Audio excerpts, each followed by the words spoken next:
Hello, Brian. Welcome to the podcast. Hey, Chris. How are we doing today? I'm good, and thank you for stepping in here and doing this.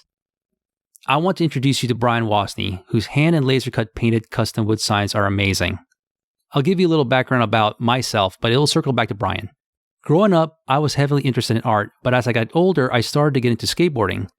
And one of the coolest things about being a skater was all the mind-blowing art that were on skateboards, like Zorlak, Powell and Peralta, Steve Caballero's Dragon art. When I ran into Brian's work, I was amazed that he would hand and laser cut these skateboard art designs into cool dimensional wood signs. Brian also does custom wood signs for professional team logos, Star Wars characters, and many more. And before we start, Brian, where can people see your work? Yes, sir. So you can follow me on Instagram at ChapelCreekCustoms and also on Facebook, the same handle at ChapelCreekCustoms. Fantastic. And listeners, please connect with Brian, and I appreciate if you hit the subscribe and like button for our show. So here's my first question, Brian. In the intro, how influential skateboarding art was in my life. Tell us your background in art and how you decided to focus on all these cool retro skateboarding art in your work. So just growing up, just briefly skateboarded. So, these are some just images that have always been around, since I was a kid. And in the 80s, the images really stuck around. And as you grow up, everybody knows Tony Hawk.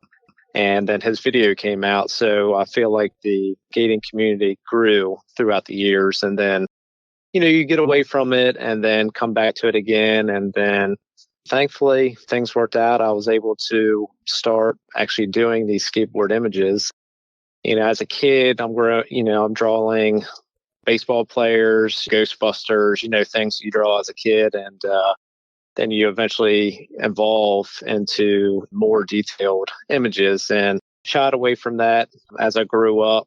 As a kid, you go through different stages in your life and really loved drawing. And then I got away from it and then grew up. I wanted to find a hobby, something that I could do on the side. And one day, I just being a huge Orioles fan, I made a big giant Orioles head wooden sign.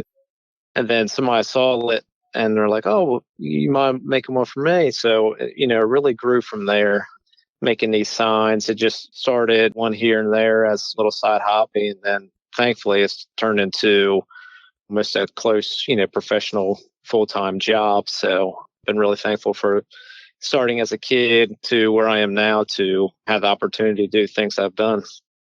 I'm thinking of how important art was for me in high school. And did you take wood shop? Is this, because I know obviously this is a combination of art and woodworking. How did you even find your passion to do art through custom wood signs? So thankfully I've had two really good mentors.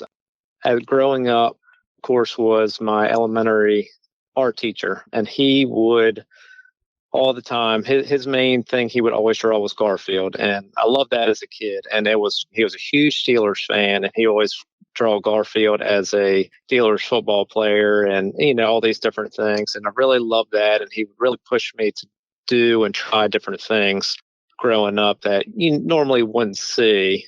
And my second mentor was my father, and that's really where I got my wood carving passion, because he is a decoy and waterfowl carver, and he's been doing that for about 25 or 30 years now, and he does some really incredible pieces, and that's really where I had the passion. I always knew I wanted to do something, and I tried a few times when I was younger to get into the wood carving business, and I had a little mishap when I was carving one time and almost shot my left thumb off. So I shot away from that for a little while. But no, just seeing what he's been able to do and provide for his family, and just really take the time and make some amazing realistic pieces is just really pushing me to want to be able to do that for mine as well, because it's something that you strive for, to be as good as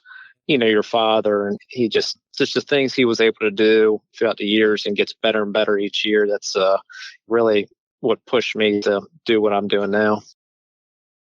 And help educate me, because I'm I don't know enough about wood carving, so let me tell you what I'm thinking about. So there's Sure. CNC machines that can cut a particular pattern. But your Yes. dad, what kind of, is that when you're just typically just using tools and you're carving into wood? Is that what he does? Yes. So he'll take a block of wood and, he'll trace an outline, and then he basically uses a bandsaw, cuts the outline out, and then he'll sit down with a knife in his hand and just chip away and chip away. And so he makes basically a full realistic bird. May it be, a blue herring or a cardinal or a oriole bird, so on and so on. And been doing this ever since I've been a child. I mean, he's been doing this for years and years, like I said. So he has several hours into each piece.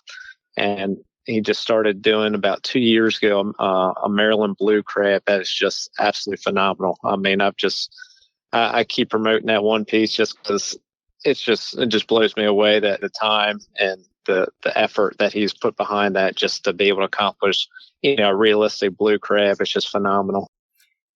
Does your dad have an Instagram page so we can look at his work as well? He does. He's on Instagram at Eddie Wozny Carvings. As being younger, I've and I'm still getting used to it as well, because I'm not a huge poster other than my signs. And I tell him every day to keep promoting himself, because this generation, unfortunately, is all online. I mean, everybody has got a cell phone in their hand. If not, they're at their desk, in the office, especially now during COVID. So just, if he can post a story or post online, that's where he's going to get his biggest draw, because, I mean, everything he does is, phenomenal in my eyes. Well, great. Thanks for sharing that. I'll definitely check his page out. So, of course. Let's talk about the Steve Caballero 6-layered Street Dragon wood sign. Man, this is amazing. I love this piece, and I can personally see it displayed on my wall. Talk to us about your process. Like, where did you get the reference pictures? It says custom, so which part of this is hand cut? Which part of this is done by a machine? Just walk us through creating a piece like this complicated. Of course. So, I mean, there's several reference photos online. So, depending on, especially this particular piece, I'll actually use a projector and project on a piece of paper and trace the outline of this image. And then usually for my main layer of my sign, I will cut it out on bandsaw. And then if there's any intricate pieces, I'll then move over to a scroll saw or a jigsaw, depending on, what the piece requires. All the little details, the little tiny scales, each one is individually cut out by a laser cutter. And I know it sounds very easy just to put it into a machine and cut it, but it's the hours and hours of manipulating this design to have the 5, 6, 7 layers of each sign to make it stand out, so it really knocks you in your face. So each piece is cut out either by hand, what the bigger dragon pieces would be, and they usually use a laser cutter for the smaller, intricate pieces that, unfortunately, I'm just not able to use, using my hands on a bandsaw or scroll saw. So each piece is cut out. Then I would sand it, prime it, sand it again, paint it, and then paint any kind of detail on top. So, I mean, a lot of these little pieces, especially on that one, I mean, it could be close to 200 pieces on that one sign. So each piece I'm touching at least 5 to 6 times. So, I mean, about 1,000 times I'm touching this sign before it's all said and done. Yeah, I'm just trying to wrap my brain around it. I'm looking at it right now on your Instagram. I mean, even the scales on a dragon looks to be about 100 pieces alone. We're not even talking about the beard, the pattern in the background. I mean, how many hours does this take? That one was a butt kicker. Off the top of my head, I would have to say about 15 to 20. Especially, I mean, a lot of my main pieces are spray painted, and then I'll go back with a paintbrush or paint marker and actually go around the outside of each individual piece and then paint any kind of detail on that. So, like I said, I mean, it's very, very time consuming. I've gotten really good with tweezers, especially applying these with glue and taking them off in case I put too much glue on. I mean, it does take quite a bit of time, but hopefully, I've got a lot of good feedback, thankfully, that it's paid off, because a lot of these pieces they are a lot of effort and a lot of time that people don't see the outcome. And how do you price these? Do you price these by the hour? How complex they are? It's usually how complex they are. Size, I mean, size is a main price, I guess, increaser, but it's really how many layers. And I've slowly raised my prices as time goes on, because, when it's just a hobby, I can knock out a sports Chicago Bears sign real quick. But once you get into these 5, 6, 7 layer pieces, I mean, you may have 4 to 5 hours of manipulating on the computer, of making sure that, all right, here's each individual layer. Here's how I'm going to cut it. Here's how I'm going to paint it. So there's some signs that I've underpriced now that I'm going back and adjusting the prices, because, I mean, just the amount of time, it's just not worth the money that I'm charging. So it's difficult, because, a lot of people love your work, as they say on Instagram, but then once they hear the price, they don't want to pay for it. So, and I understand it. And, as I guess becoming an artist over the last 4 to 5 years, I've really understood that, I don't see the time it takes other artists to do their projects. And now I do, now it really sinks in, like, wow, I can't even imagine, especially Todd that you just had on your last episode. I mean, he was talking hours and hours, these beautiful baseball players that he's done. I mean, realistic painting. It just blows my mind how anybody's able to achieve that. And it's just some of the stuff he was doing is just absolutely incredible. I'm sure he's going to appreciate hearing that. And I'm still looking at your piece over here. When it's done, how is this sent to the person that bought this? Is it like, I mean, this thing's so fragile looking, like it's a work of art. How do you even ship this thing? It is. And I think I don't know, say my biggest villain, I would say, is shipping. It's a lot of peanuts. It's a lot of bubble wrap. It's a lot of praying. It's a little bit of everything, especially with these little pieces, going to California and all over the place. It's really a hope and a prayer sometimes, but I mean, you do your best you can. And thankfully, a lot of these pieces, worst case, they just pop off, and then you can just take a little bit of wood glue and put it back on. And I hope, that never happens, but things happen, and just do your best you can, as part of it is customer service, and just make the customer happy no matter what. So it's just part of the process, unfortunately. And I'm thinking about monetizing this thing and making money out of the art. I mean, I wonder if this is a question you ask yourself. Do you do more pieces that are simplified and less pieces to cut and paint? You do more of that at a lower price point, or do you do the more complex stuff, which takes a lot of hours? Do you ask those questions to yourself? I do all the time, because I'm still teetering on, do I want to do this full time or not? Am I able to do this full time or not? Because I'm sure a lot of artists probably go through that, in their first couple of years before they really hit it big, or want to leave their job they've been going to for the last 10, 15 years. It's I really love the complex pieces. I really love it.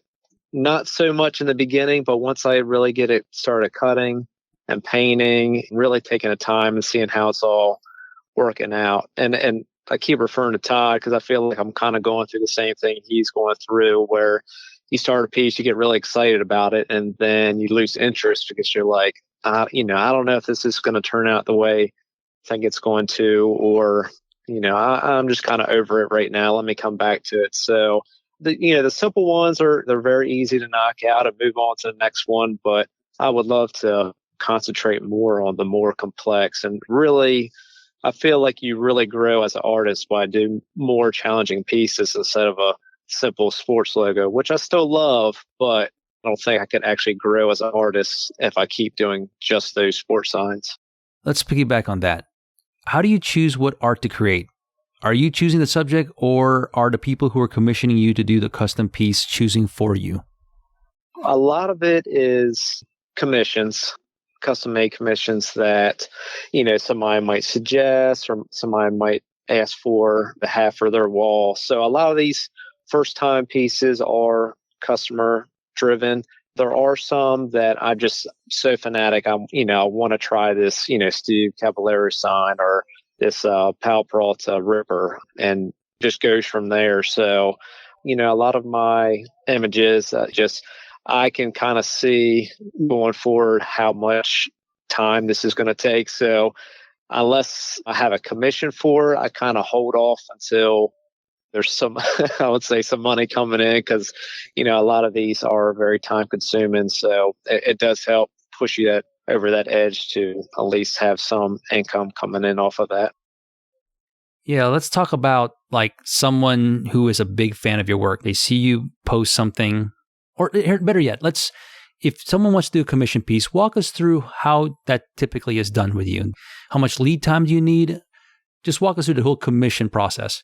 Yeah, so it's fairly easy. You can reach me on Instagram or Facebook, or I also have a Etsy page. So either way is fine with me, or you can message me, like I said, through any of those messengers and get right back to you. And usually I would say, it goes in waves. I feel like sometimes you can't give away signs, and then sometimes you'll have about 10 or 15 that just pop up in a matter of a couple of days, which I'm very thankful for. I usually say about 2 to 3 weeks, just to be safe, because especially in the wintertime, a lot of this paint just does take some time to dry. And depending on the complexity of the sign, it might take a little bit longer. And I know people are eager. Unfortunately, everybody has that Amazon, I guess, the Amazon effect, where you buy it and you want it 2 days later. Unfortunately, with artwork, it does take time, and you don't want it rushed. So I'd like to give myself plenty of time to make sure everything is the way I want it, and to make sure that the customer's happy with it. So I would say as of right now, I have probably about a 15 to 20 sign backlog that I'm currently working on. And that's what I think my biggest holdup is currently for trying a new piece, is trying to find time, in those signs to work on either a new sports logo or, say, a new Marvel character. Because I really want to expand several different images, because there's just thousands and thousands of different things you can do now, especially with the technology that we have, that I want to get my hands on. But it's just, thankfully, I don't have the time to explore new items, the backlog that I currently have. So, Brian, let me make sure I understand. Sure. I reach out to you on Instagram. I say I want a Dallas Mavericks logo, the size of 30 by 30 inches. Okay. And I say I want that. After that, I'm trying to put together the timeline. So am I seeing that thing in like 3 months? No. I would say at the very least, it would be a month. And like I said, with those simpler designs, I'm able to fit those in. But if it's a 5, 6, 7 layer sign, I might not be able to knock that out right away, because those things do take some time. But I would say usually no more than a month at the very latest. And I like to try to keep that 2 to 3 week window as best as I can, especially with, I have 2 kids. I have a son who's almost going to be turning 6, and a daughter who's almost going to be turning 10, and a beautiful wife and 2 dogs. Living the American dream. But it's just still being my second job per se. It's very tough to find time to fit this all in. So unfortunately, there's a lot of a lot of long days on the weekends, and a lot of long night, unfortunately, when everybody goes to bed. So I do my best I can to make sure it gets out in a timely fashion, but sometimes it just doesn't happen that way. I get it. And that's why I believe that artists need to price their work accordingly, because it's a labor of love and it's a lot of years to perfect your craft.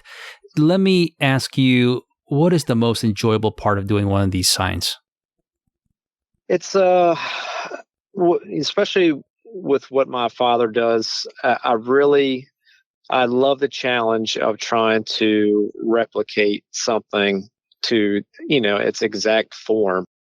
And I'm more of, I want it to look exactly like your image, not like a abstract version or something that's kind of close. I want it to be identical. I just did a Brand X toxic wooden sign with a vulture, and I mean, I was, it's got little dots all over the skull, and I'm looking at the photo, doing a couple dots, looking at the photo, going back and doing a couple dots, and that was a good 10, 15 hours on just this one part of the sign. And, I really love, just like I said, to make it exactly what the image is. So that's my biggest, I guess, challenge in making these signs, and why I love it so much, because, I'm taking this flat image and then making it 3-dimensional. And, that's my thing that keeps me going, is that, here's my challenge in front of me. I want to make this, say, a 6-layer sign. How can I do it? Where can I add these different layers? And hopefully it works out in the end. Have you had any cool or memorable responses that people have had about your work? Yes. It's thankfully it's been on Instagram. Steve Caballero's friend mentioned him in the post of that exact sign that you're speaking of earlier, and he liked it and said something, it looks amazing, and had Tony Hawk like and comment on a few of mine, and a couple other skaters, and it just, I don't know him personally, and it could take him just 2 seconds just to double tap with their thumb on the phone, but it's I was able to get their eyes on it, and maybe it doesn't mean anything, but maybe they say, hey, I really, one day down the road, hey, I remember this guy who made a sign. Maybe I should reach out to him on Instagram and so on. But it's, like I said, it's a little things in life that that really get you going. And a lot of these companies, I don't know if it's the marketing guys behind it, but Pal Peralta has been great about everything. I haven't had any issues, thankfully, with any copyrights. I mean, they usually mention me in their stories and post a picture of my stuff, and that's been my big saving grace, is that they've been really cool with it, because I swear I've been feeding their images to death here in the last few months. I mean, they just have so many amazing artists, and there's just so many skateboard images out there. And again, I don't want to focus just on one thing, but I mean, it's so hard, because it's just such great artwork and so many cool designs that, I mean, I could be doing this different design for years and years and would never even touch all the designs out there. So I'm a big fan of art. I buy art. Where do you, and it's important for me to actually have the artist sign their work, obviously. Where do you sign your work on your art? I usually do it on the back. So I usually sign my name and number it, and then I'll put the year and thank you message. I usually do that on the back of the sign. And then, I'll throw in a business card or a couple stickers or whatnot with the signs that I send out. But yeah, usually on the back of the sign. Unfortunately, it's not like a painting, so I try to keep any of that kind of stuff on the back, because I know some artists will put theirs in the corner, their initials and so on. But I like to keep that for the back, so they have their sign that the way they want it. What's your long-term goals you want to achieve with your art? Long term, I keep going back to my dad. I would love to do this full time. He was able to do this with wood carving, with little knowledge of what the future held for him. I would love to do this full time. And I keep teetering on the idea of doing that, especially these last few months. And, I really hope that I can really push myself sign after sign, and, really get these signs out to these professional skateboarders or anybody that's interested in them. I really love to really push the envelope as the years go on. Really hope I'll be able to accomplish that. But now I would love to, like I said, be home, be able to work at my own space, at my own pace, be able to really put out some really great pieces of art. Out of all your pieces, and I'm looking at them, I mean, I really love this Mike McGill piece. Your Powell Peralta pieces are awesome. Santa Cruz. I mean, these are all awesome. Which one is your favorite, or at least your top two? One of the ones that I did for a good friend in Florida is a Pal Peralta Blind Ripper one. I think that was 7 or 8 layers. That was a butt kicker. That really Which one pushed is me. that? So Which one is that? it's a Pal Peralta Ripper. He's got black glasses on and a cane in his hand and a please help can in his left hand. I think I did that early last year. I see it. Yes. I see it. It's awesome. Yes, that one, I think it's 2 to 3 feet tall. That was a challenge. Steve Cavallero was definitely a challenge. The Kevin Stab Pirate that just recently posted was a challenge. I really love the vulture sign I did. I mean, I felt like I really knocked that one out of the park.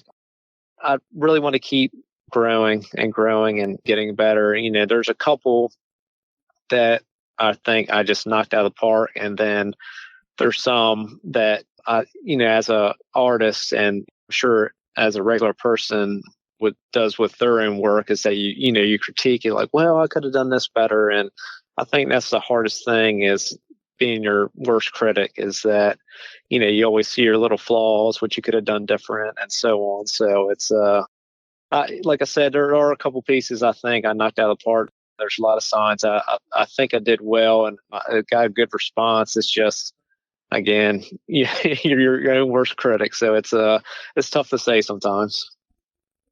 I'm going to get to this part where I ask you questions about yourself to get to know you better. Sure. What experience in the past shaped you to be who you are today? I would say, just thankfully, both my parents are still together. So having a steady household throughout my whole childhood and my life, I think my parents have been driving force behind my personality, my ability to keep pushing no matter how bad things may get or, how good things may get. Childhood hero was Cal Ripken Jr., Iron Man. So somebody through thick and thin would show up to work every single day, no matter what. I mean, he holds the record for that. And that was a big thing in my life is just to keep pushing, no matter how late the nights may get, making signs. I mean, it's just keep moving forward. And then, my wife, she's been driving force behind these signs. I mean, she's one that will tell you straight. I mean, she'll tell you, hey, here's what we need to change. And hey, this looks amazing, even if I might not think that. I don't know if I really have any defining moments of what made me who I am today, but my parents and my wife, I think, are the ones that push me all the time to keep doing what I'm doing and hopefully turn this into a full professional job. So that's thankfully I've had that throughout my entire life and I wouldn't trade for the world. Great answer. What is one thing people would be shocked to know about you that they don't already know? Shocked to know. Be careful. Be careful with this question. Exactly. I don't know. That I'll have to think about that. I'm a pretty open book. I usually I don't hold back too much. No, I mean a huge sports fanatic. I love doing my signs. Love music, and that's really about it. No made two trap doors behind this guy here. So yeah. Okay. Is there anything creatively you want to achieve that you haven't done to this point?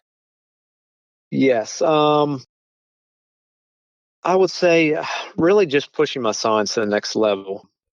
I mean, I'm still getting my feet wet. I've been doing this about 5 years, and thankfully, the internet with Facebook and Instagram has really provided a kind of driving force in a good way and a bad way that there's just so many endless possibilities and things you can incorporate in your signs and your paintings and so on that I would have never thought of.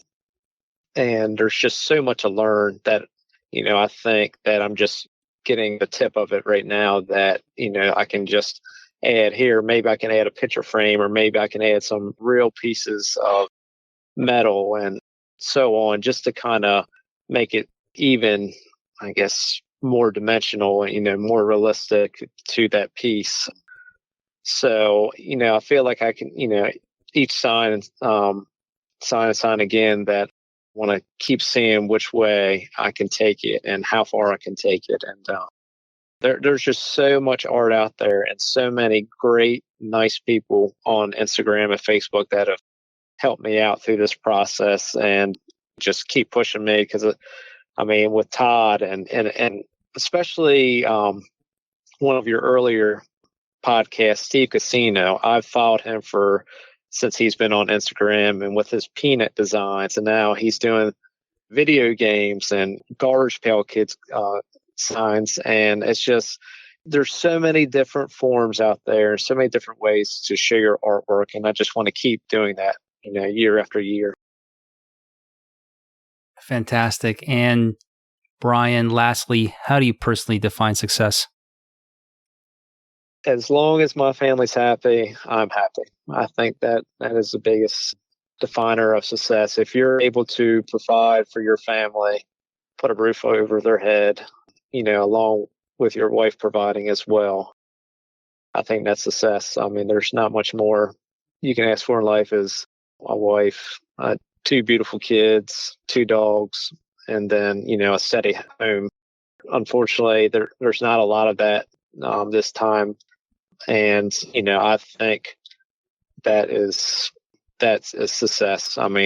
There's signs and artwork and everything is great, but if you can have those things in life, you've made it. You've already done everything you need to do. So I think, those are, again, like I've said, my big driving force is my family. And I think I have everything in the world already, and just would love to add my signs to add on top of that. Great answer. And thank you for sharing us your awesome creative journey, Brian. Where can people connect with you again? Yes, so you can reach me on Instagram at ChapelCreekCustoms, and also on Facebook with the same handle at ChapelCreekCustoms. And listeners, make sure to connect with Brian. Till next time, take care, everyone. Bye.